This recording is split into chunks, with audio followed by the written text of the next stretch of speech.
On record. It comes amid calls for a new national water grid live. Up in England to help Very serious, in times of drought. major drought. Across many Warning. parts of the UK, the land is Nationwide parched. UK. On the ground, it already feels like a drought. Really drought, dry, Jenny. We've climate never had change, such an weather. unusual, UK 25. dry spell for many years.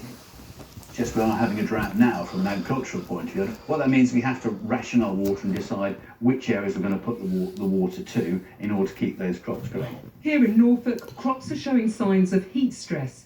The county's only had a quarter of its normal rain this spring. Nick, like many farmers, has had to start irrigating much earlier than usual. If we don't have the resources, or we do have potentially extremely long droughts, we are going to be struggling to produce the food to start with being that supply chain. What that could mean, it could mean things could be imported more. With climate change causing more extreme conditions, Nick and neighbouring farmer Tim decided to build this reservoir to help them cope.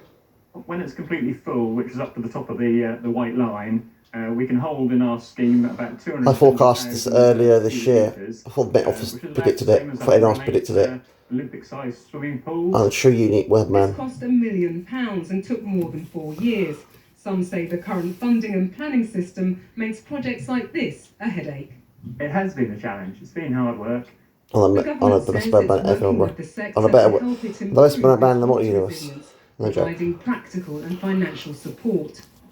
With warnings of a possible drought this summer, the spotlight is once again on how water companies will meet demand and avoid restrictions like hosepipe bans. One of the ways we've hit a 2022 summer this year, guys. But it might even be worse than that. It might be 45 Celsius. Hundreds of miles from wetter parts of the country, and that's what this pipeline will do.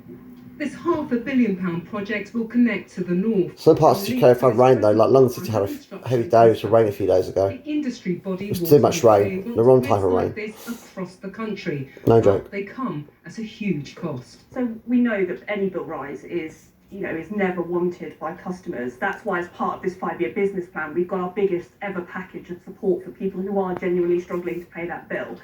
But there really is no alternative to investing in infrastructure like this to secure that water supply for the future. The government says it secured £104 billion of private sector investment for new infrastructure, including 9 new reservoirs. Although there's agreement that improvements are needed, the debate over who should pay for it shows no signs of dampening down.